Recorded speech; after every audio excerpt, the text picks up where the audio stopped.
Charles Blakey is unemployed, burdened with debt, and the bank is about to repossess his house. His friends Ricky and Clarence, with whom he is currently playing poker for his last money, advise him to find a job instead of sitting idle. Because if things continue this way, Charles will end up on the street without any means to live.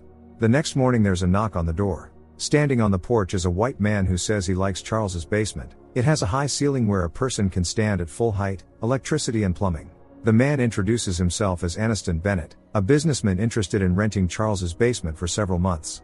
Confused, Charles says that neither the house nor the basement is for rent. He lives alone, and that suits him just fine. Bennett leaves his business card in case Charles changes his mind and drives off. At first Charles is firm, unwilling to make any deals with this man, but his resolve quickly fades.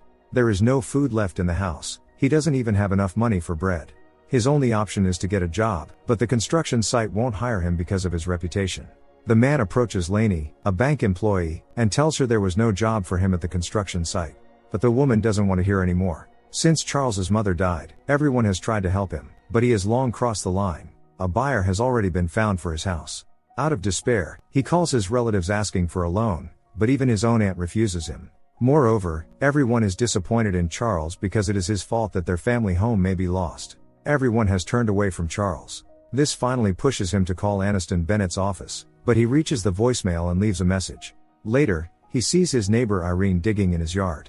The woman explains she only wanted to save Charles's mother's roses. He hasn't been taking care of the garden at all. The man feels completely abandoned, with no one left to help him. The next day he shows Ricky his huge basement full of antique junk.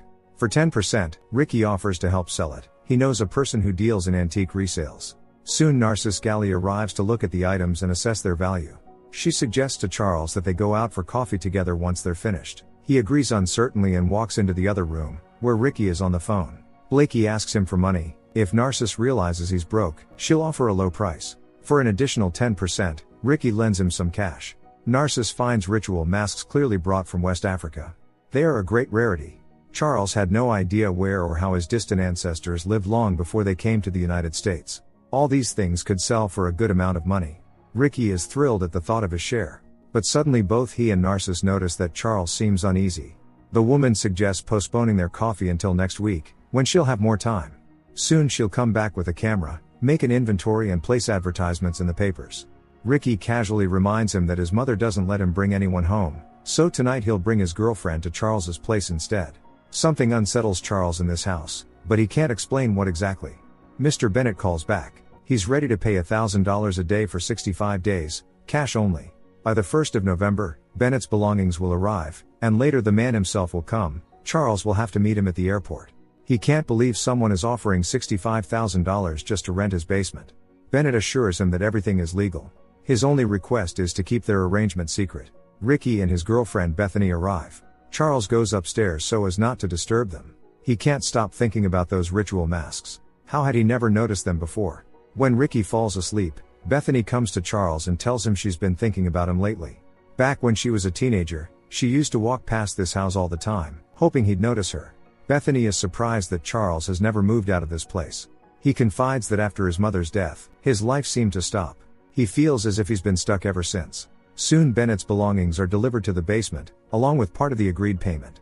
The neighbors stare. The first thing Charles does is go to the bank and contemptuously shove several stacks of cash toward a bewildered John Patterson, the manager. The debt is now paid off, and his house can no longer be sold. At the gas station he fills his car with premium fuel, then buys a huge amount of groceries and beer. In the evening as agreed, he meets Mr. Bennett at the train station. At home, they go down to the basement together. All the belongings have been delivered in advance. Mr. Bennett offers Charles a glass of bourbon and asks him to tell something about himself, anything at all. But Blakey prefers not to share any details. Mr. Bennett insists, asking him to speak about his family. Charles replies that his entire family is buried in the backyard. He is the only Blakey, and his guest is the only Bennett. Charles becomes curious about what his guest does for a living. The man replies mysteriously that he deals in substitution. He learns the locations of certain treasures and acquires the property in which they are found. That is how Mr. Bennett becomes the owner of those treasures. Charles points out that such a thing is illegal. Mr. Bennett smiles and says that treasures belong to the one who knows about them.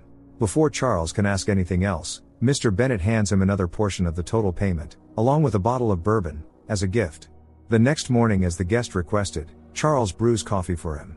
When he goes down to the basement, he is startled to see that Mr. Bennet is locked inside a large cage. And he intends to stay there for the next 65 days. That is the reason the man rented the basement. Charles will have to bring him food and everything he needs. Blakey angrily demands an explanation. Mr. Bennet replies evasively that there is nothing unusual in wanting solitude. Some people retreat into the mountains or meditate in caves, but Mr. Bennet has chosen a different path. And if Charles allows him to stay, the final part of the payment will be doubled. After some hesitation, Charles agrees. Mr. Bennet is rather well known in certain circles, and he simply wishes to spend some time away from everyone. Charles installs a lock on the basement door. According to their arrangement, he dutifully brings his guest food and handles other small tasks. The situation is of course unusual. For Mr. Bennet this is a spiritual journey, whereas for Charles, madness. At night, he is tormented by nightmares about a man in his house, begging for help. The next day he searches the internet for Escalating Bennet but finds nothing that seems suspicious. Outside, Charles runs into Ricky, who asks where he's been. The guy answers vaguely that he's been dealing with financial matters. Ricky invites him to a party that Clarence will be hosting. He hints that Narcissus will be there too. Bennet admits that he expected more from his retreat. Still, he has gained something useful from it. He doesn't know whether it's day or night outside, but it seems to him that the Renaissance, the era he's been reading about, has only just ended. Money has long since lost its meaning for Bennet, and now he seeks value in other things. Charles can't understand that.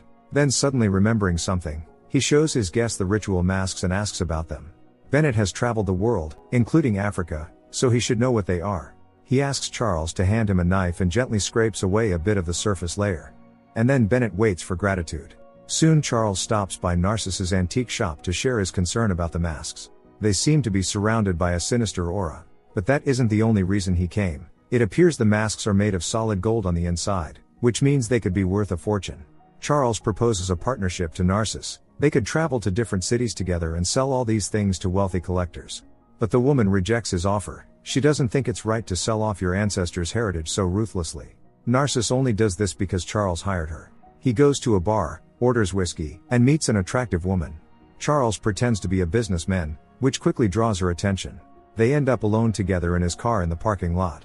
When the woman steps away for a moment, Charles is suddenly overcome by anxiety. He feels an alien presence, something that pushes him to the edge of panic. He bolts from the car and rushes home. Bennet, left without food for an entire day, voices his outrage, since Charles is the only one who has the keys. Charles has had enough of all this, and he demands to know why his guest is really there. A retreat from people is clearly just a pretext. Bennet admits that he's hiding from someone, though not from the police or the law. He refuses to say more. Charles begins to notice disturbing changes in himself. At times he feels as if a golden mask lies hidden beneath his skin. And he hears voices cursing him. Bennet insists that Charles should not sell his family relics. Toying with such things is a bad idea. The guy meets with his friends and tells them about his grand plans for the future. He doesn't want to stay in this city where nothing good awaits him. He dreams of starting over. Yet he feels that he must not sell the family house, and it's driving him mad. Charles leaves earlier than the others, because someone is waiting for him at home. On the way back, anxiety seizes him again, and he hits a deer crossing the road. Overcome with pity for the poor creature, Charles breaks down and cries. At home, he demands that Bennet leave tomorrow. A month has already passed, half the term, and Charles doesn't want the second half of the payment. He just wants this circus to be over. Bennet confesses that in the past he took the life of a black man, just to prove his loyalty to his employers. That is one of the reasons he chose Charles. Bennet knows everything about his life, that he lost his father at 16, and later his mother, that his mother's brother tried to take the house, but Charles wouldn't allow it. Soon after, his uncle also died of illness. Bennet even knows the names of Charles's friends and that he lost his previous job because of a theft, $33. It turns out that Bennet is the very man who offered to buy Charles's house from the bank. And if Charles opens the cage right now, sooner or later he will lose the house anyway, because he will not be able to keep up with the mortgage payments. Irritated, Charles declares that they are now prisoner and warden, for real.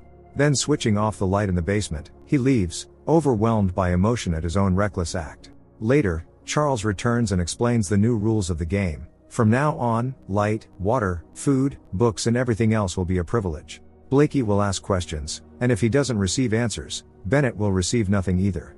From this moment on, Aniston will have only one right, to ask for freedom. And 96 hours after the request, Charles will open the door. Bennet, however, has a condition of his own. He will be allowed to ask one question for every 3 of Charles's. Their mutual interrogation begins, but Charles still cannot uncover Bennett's true motives, because the man answers evasively. Frustrated, the guy punishes the prisoner by leaving him in darkness for 4 days and goes outside, where Irene notices him and asks what has been going on with him lately. Charles gives no answer. He meets Narcissus at an Asian restaurant to apologize for upsetting her the last time. The woman admits that the fact he is selling off his family's history breaks her heart, but she must remain professional. Narcissus runs her antique business to pay the mortgage while working on her book. A dispute flares up between them about what evil is and how one should fight it. Their views differ, and the date is hopelessly ruined. When Charles goes down to the basement, he hears a voice begging for freedom. Then he finds himself inside the cage, with Bennett standing on the other side of the bars, holding a ritual mask. It turns out to be just a nightmare. The mutual questioning between prisoner and warden resumes. Charles asks again and again why Bennett chose his house in particular. The man says there isn't one single answer, and none of them would please Charles. One of the reasons he says is Charles's loneliness, his financial troubles, and the fact that he has a large basement. In Bennett's view, Charles is the perfect representative of society's bottom. Unable to hold back tears, he leaves the prisoner to another 4 days of isolation and darkness. Charles doesn't expect to see Narcissus on his doorstep, there to apologize for that lunch and to propose that they work together on an African American museum. They could tell the Blakey family story. He thinks it's a good idea. Perhaps it's exactly what his mother would have wanted. Without another word, they melt into a kiss, when suddenly a strange sound interrupts them. Charles nervously says it must be the foxes, but in truth it's Bennett screaming in the basement, locked in absolute darkness. To avoid suspicion, the guy quickly sends Narcissus away, promising they will talk later. Only the next morning does Charles bring himself to visit the prisoner.